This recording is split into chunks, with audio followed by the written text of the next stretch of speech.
നമസ്കാരമുണ്ട്. ഈ ഭാര്യമാർ കള്ളവടിക്ക് പോവില്ലേ, ചാട്ടു, അതിൻ്റെ കാരണങ്ങൾ കുറച്ചും കൂടി പറയാം. ഇതിനു മുമ്പ് ഞാൻ ഒരു വീഡിയോ ചെയ്തിട്ടുണ്ട്. ഇപ്പം വരും സദാചാര മക്കൾ.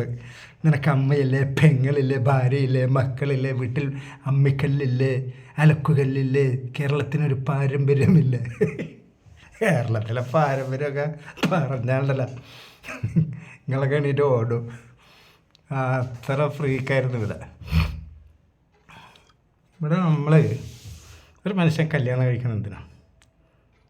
അവന് ചോറും കറിയും വെക്കാൻ ഒരു പെണ്ണ്, അതേപോലെ അവൻ്റെ തുണി ഇതൊക്കെ കഴുകി കൊടുക്കണം, പിന്നെ പണി കഴിഞ്ഞ് വന്ന് അവനൊന്ന് കളിക്കണം, 2 മക്കളുണ്ടാക്കണം, അല്ലെങ്കിൽ 3 ഇതൊക്കെ നമ്മുടെ കേരളത്തിൻ്റെ ഒരു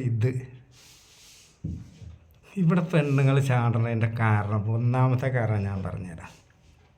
ഏത് ചാട്ടനും പൊട്ടനും പെണ്ണാട് കിട്ടും.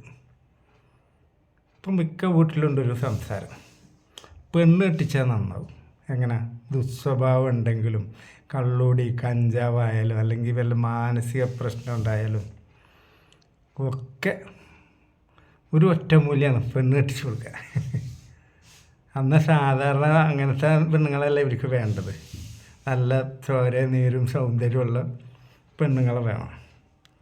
അപ്പോൾ ഏതെങ്കിലും പാവപ്പെട്ട വീട്ടിൽ പെര നിറഞ്ഞ് നിൽക്കണതൊക്കെ ഉണ്ടാവും. അപ്പോൾ ഏതെങ്കിലും ബ്രോക്കർ കുഴി ചടിച്ച് കൊണ്ടുവരും. ഞാൻ പറഞ്ഞില്ലേ, ചോര നീരുള്ള പെൺകുട്ടികളാണ് ഈ വരണത്. സഹിക്കുകയാണ് പിന്നെ ഇവനാണ്. ചിലപ്പം ലൈംഗിക വൈകൃതങ്ങൾ കാണിക്കും, ചിലപ്പോൾ ലൈംഗിക ശേഷി ഉണ്ടാവില്ല, ചിലപ്പോൾ ഒന്ന് കയറി ഒരു 2 അടി അടിക്കുമ്പോൾ അവന് പോയി. സഹിച്ചവർ നിൽക്കുമ്പോഴാണ് ആരെങ്കിലും ട്യൂൺ ചെയ്ത് ഒരു നല്ലൊരു കഥാപാത്രം അവരുടെ ലൈഫിൽ വന്ന് അവര് ഷുവറായിട്ടും കിടന്നു കൊടുക്കും. ചിലപ്പോൾ ചാടിപ്പോയെന്നും വരും. പിന്നെ ഇവിടെ ഒരു ഗീവ് ആൻഡ് ടേക്ക് പോളിസി വേണം ശരിക്കും. അതായത് നല്ല കളി കിട്ടാൻ കൊതിയുള്ള എത്ര പെണ്ണുങ്ങൾ നമ്മുടെ സദാചാരമൊക്കെ പേടിച്ച് അടങ്ങി ഒതുങ്ങി ജീവിക്കുന്നുണ്ട്. ശരിയല്ലേ? എത്ര ആണുങ്ങൾ പെണ്ണുങ്ങളുടെ സാമാനം എന്താണെന്ന് കണ്ടിട്ടില്ല. ഒരു വലിയ പെണ്ണിൻ്റെ സാമാനം കണ്ടിട്ടില്ലാത്ത ചെറുപ്പക്കാരുണ്ട്, 45 വയസ്സ് വരെയുള്ള ആൾക്കാർ. ഇതൊക്കെ ബ്ലോക്ക് ചെയ്ത് വെച്ചേക്കണം. എല്ലാവരും പറഞ്ഞാൽ സമൂഹത്തിന് തെറ്റായ മെസ്സേജ് കൊടുക്കുകയാണ്. സത്യമായിട്ടുമല്ല. ഇവിടെ നല്ല രീതിയിൽ കളികൾ നടക്കുകയാണ്. ആരോ അതിരുകെട്ടി തിരിച്ചേക്കാണ് ആണിനെ പെണ്ണിനെ. ഇത് കുറച്ചും കൂടി ഫ്രീഡം ഉണ്ടായിരുന്നെങ്കിൽ ബലാത്സംഗം കുറയും, കുട്ടികളോടുള്ള ലൈംഗിക അതിക്രമം കുറയും, ഈ ക്രൈം റേറ്റുകൾ ഒരുപാട് കുറയും. ഈ ആണുങ്ങൾ നല്ലൊരു കളിക്കാനൊക്കെ കിട്ടുമെങ്കിൽ ഇപ്പോൾ കള്ളഷാപ്പിലൊന്നും പോയി അവരുടെ സമയം ചെലവഴിക്കില്ല, ബാറിലൊന്നും പോയി ഒരു സന്ധ്യ മയങ്ങി അവിടെ പോയി അടിയൊക്കെ അടിച്ച് നേരെ വീട്ടിൽ പോയിക്കോളും. ഇത് എങ്ങോട്ട് പോകാനാ? ഒരു വേറെ എൻജോയ്മെൻറ്റും ഇല്ല. അപ്പോഴാണ് ഇവർ മദ്യപാനം അങ്ങോട്ടൊക്കെ തിരിയണത്. ഈ എൻജോയ്മെൻ്റ് അടച്ച് വെച്ചേക്കണം. പെണ്ണെന്ന് പറഞ്ഞാൽ സാധനം കിട്ടാനുണ്ട്, കുടിപ്പാനുണ്ട് സർവത്ര. വെള്ളം സർവത്ര വെള്ളം, കുടിപ്പാനൊരു തുള്ളിയില്ലെന്ന് പറഞ്ഞാൽ മതി. ഇഷ്ടം പോലെ മുതലുണ്ട്, ആരും കൊടുക്കണില്ല. കഴിഞ്ഞ കൊല്ലത്തൊക്കെ പോലീസിൻ്റെ ക്രൈം റേറ്റ് കണ്ട ഞെട്ടിപ്പോവും. 4500 പോക്സോ കേസ് എടുത്തേക്കണം കുട്ടികളുടെ നേരെയുള്ള അതിക്രമം. 4500 കേസ് രജിസ്റ്റർ ചെയ്യുമ്പോൾ കോംപ്ലിമെൻറ്റ്സ് ആക്കിയത് എത്ര ഉണ്ടോ? മനസ്സിലായോ? അതിൽ കുട്ടികൾ ഭയപ്പെട്ടിട്ടും അല്ലെങ്കിൽ എങ്ങനെ പറയുമെന്ന് വിചാരിച്ച് മനസ്സിൽ ഒതുക്കി വീർപ്പ് മുട്ടി ജീവിക്കണ കുട്ടികൾ എത്ര ഉണ്ടാവും? അപ്പോൾ ക്രൈം റേറ്റ് ഈ കുട്ടികളെ പീഡിപ്പിച്ച ഒരു 10,000-ൻ്റെ മുകളിൽ പോകും. ഇപ്പം ഈ സദാചാരം പറയണ ഈ പകൽമാന്യന്മാർ, ഈ അതിരുകെട്ടി നിർത്തിയേക്കണ ആൾക്കാരൊക്കെ തന്നെയാണ് ഈ കുട്ടികൾ എന്ന് പറഞ്ഞാൽ മാലാഖമാരാണ്. 10,000 കുട്ടികൾ ഒരു കൊല്ലം ചൂഷണം ചെയ്യപ്പെടുന്നുണ്ടെങ്കിൽ അപ്പം ഈ സദാചാരം പറഞ്ഞ ഈ അമ്മാവന്മാരും അടുത്ത ബന്ധുക്കളും അപ്പൂപ്പനും അയൽവാസിയൊക്കെ തന്നെയല്ലേ ഈ പ്രായപൂർത്തിയാകാത്ത കുട്ടികളെ വേണ്ടാത്തോടത്ത് കൈയിടുന്നത്. അതിന് പോകണ കാരണം എന്താ? ഒരു പെണ്ണിൻ്റെ സാമാനം മര്യാദക്ക് കിട്ടണല്ലോ ഇവിടെ ഒരു ഗീവ് ആൻഡ് ടേക്ക് പോളിസി വേണമെന്ന് പറഞ്ഞാൽ അതാ. പിന്നെ സ്ത്രീകൾ, ചില സ്ത്രീകളുണ്ട്. ഇന്ന് ഞാൻ ഒരു പെണ്ണിനെ കണ്ട്, അമ്മോ അത് അറപ്പാണ് എന്താണ് എനിക്ക് തോന്നിയെന്നറിയില്ല. ഇവള് ബസ്സിൽ കയറി കൈ മോളിൽ പിടിച്ചിങ്ങനെ നിൽക്കുക, സ്ലീവ്ലെസ്സാണ്, കഷത്തിൽ കുറ്റിരോമം, സൈഡ് ഓപ്പൺ, ലെഗിൻസാണ് ഇട്ടേക്കണം വെള്ള. കാറ്റ് വരുമ്പോൾ ഇതാണ് പൊന്തുമ്പോൾ ഇവളുടെ പച്ച ഷഡ് ഇങ്ങനെ ഫ്രെയിം ചെയ്ത് വെച്ചേക്കണ പോലെ കാണാം.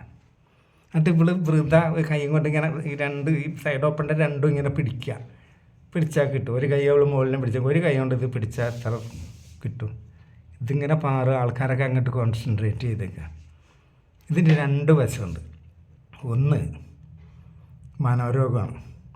ഇപ്പം ചില ഇടവഴിയിലൊക്കെ ചില ആണുങ്ങൾ നിന്നിട്ട് വാഹനം ഓടിക്കണുണ്ട്, കുട്ടികളെ സാമാനം എടുത്ത് കാണിക്കില്ല. അതേപോലെ ബസ് സ്റ്റോപ്പിൽ സെയിം രോഗം തന്നെ, എക്സിബിഷനിസം.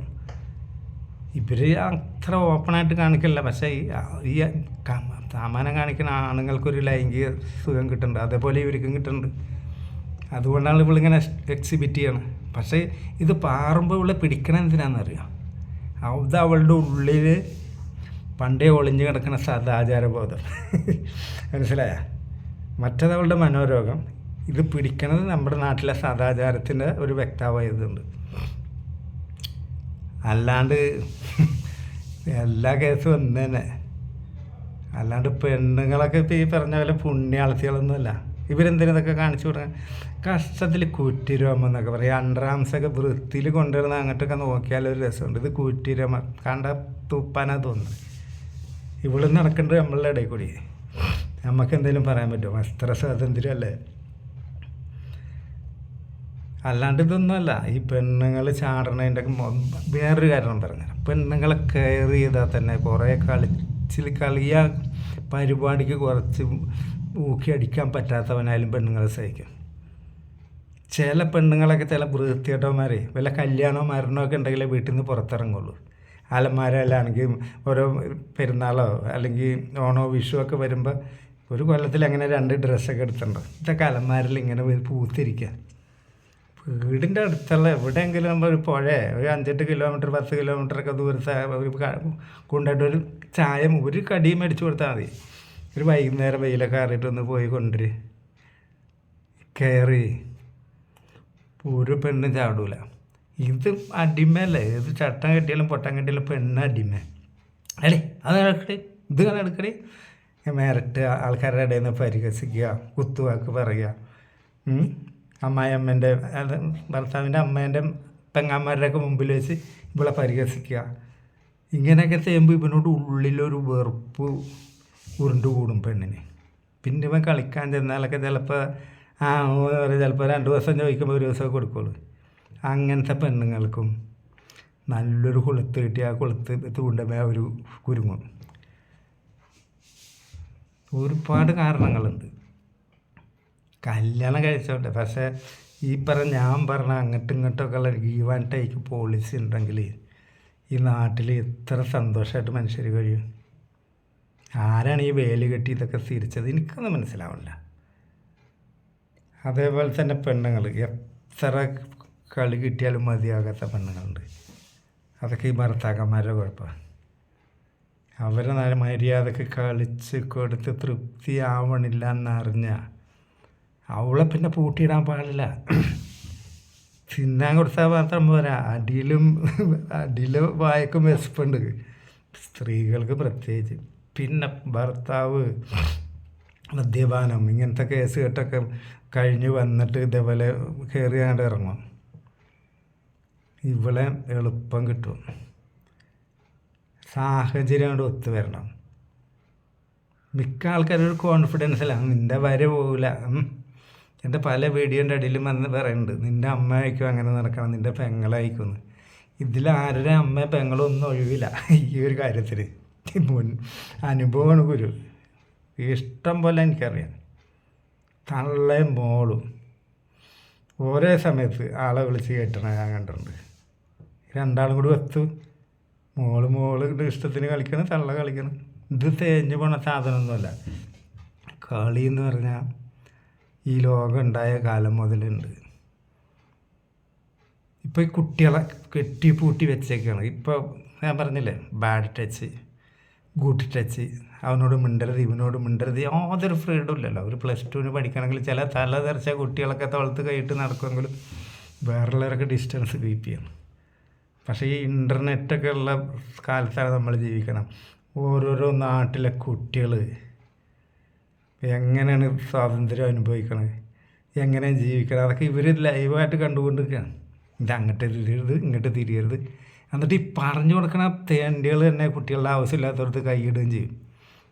10,000 തകക്കണ്ടേ ഒരു കൊല്ലത്തിൽ കുട്ടികളുടെ ഇതിൽ കൈയിടുന്ന 10,000 കേസ് ഉണ്ടാവും. റിപ്പോർട്ട് ചെയ്യണ 4,500. മനസ്സിലായ ഈ വൃത്തിയായിട്ടവർ തന്നെയാണ് ഈ കുട്ടികളുടെ കയ്യിൽ പോയി കൈയിടണത്. കുട്ടികളെ മനസ്സിലിട്ട് ഉരുട്ടുകയാണ്.